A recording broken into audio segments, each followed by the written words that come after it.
Welcome back to our series on biblical covenants. Today we're going to look at the Mosaic Covenant. Now, most people are familiar with this covenant because it contains the Ten Commandments. Now, this agreement was made with the children of Israel, with the people of Israel, through Moses. Moses acted kind of like their attorney or their representative between the people and God. Now, it was this covenant that created the ancient nation of Israel. Where is this covenant found? Well, it's in a number of places.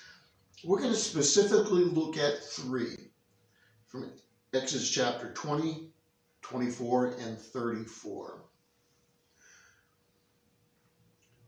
God spoke all these words, saying, I am the Lord your God, who brought you out of the land of Egypt, out of the house of bondage.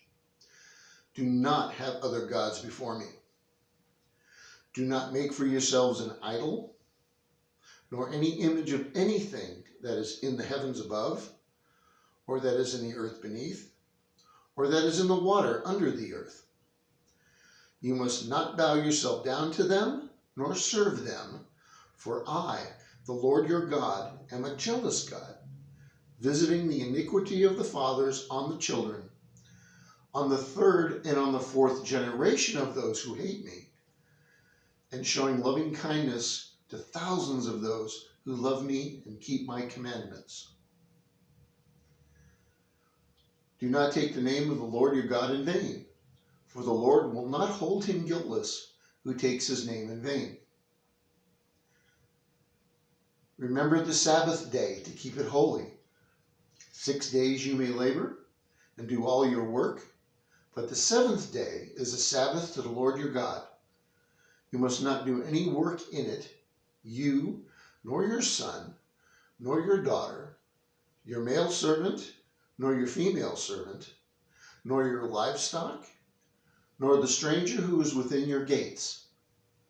For in 6 days the Lord made heaven and earth, the sea, and all that is in them, and rested on the seventh day. Therefore, the Lord blessed the seventh day and made it holy. Honor your father and your mother, that it may be well with you, that your days may be long in the land which the Lord your God gives you. Do not commit adultery. Do not murder. Do not steal. Do not give false testimony against your neighbor. Do not covet your neighbor's house. Do not covet your neighbor's wife, nor his male servant, nor his female servant, nor his ox, nor his donkey, nor anything that is your neighbor's.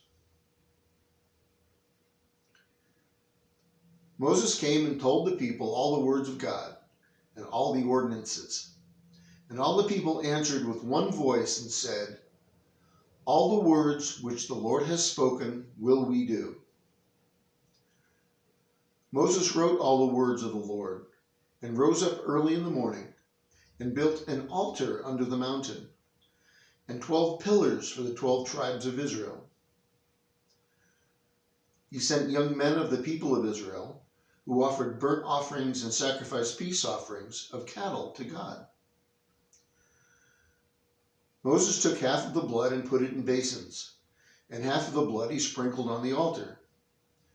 He took the book of the covenant and read it in the hearing of the people. And they said, all that the Lord has spoken will we do, and be obedient. Moses took the blood and sprinkled it on the people, and said, this is the blood of the covenant which God has commanded you concerning all these words. The Lord said to Moses, write you these words, for in accordance with these words I have made a covenant with you and with Israel. So what's in this covenant? Well, in this covenant, there are commandments or laws. And there are three specific types of laws. There are moral laws. These commandments illustrate the righteousness of God and give guidance about what is right and wrong in manners of conduct. Now, we primarily focus on the 10 Commandments, but there's actually around 600 other laws that spring out of these 10. There are ceremonial laws. Now, these laws, they govern the religious life of the nation of Israel. The ceremonial laws were given after the presenting of all the other commandments. There are spiritual laws. Now, the entire law is based on more than just do's and don'ts. The law is based on love for God and love towards our fellow man. And we see this in the 10 Commandments. The first 4 of the 10 Commandments addresses our relationship with God. The last 6 commandments in the 10 Commandments addresses our relationships with other human beings. So these laws are practical as well as spiritual. I think sometimes we miss that. They're just not do's and don'ts. They're practical ways of having a relationship with God and people. This covenant is conditional. The nation of Israel was promised great blessing if they obeyed these commandments. But they were also promised punishment if they disobeyed and if they failed to keep their part of the covenant. There is a sign with this covenant, and that sign is the institution of the Sabbath day. Now, this day was a remembrance of God's miraculous deliverance of the children of Israel out of Egypt.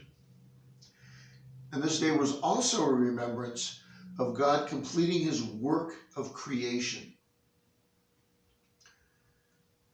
Interestingly, it's also another identifiable thing, like circumcision, which would make the nation of Israel unique among the nations of the world. Other nations did not do this. Now, this covenant will end when Israel is restored as a nation, as it was promised in prophecy, and with the arrival of the new heaven and new earth at the end of the age.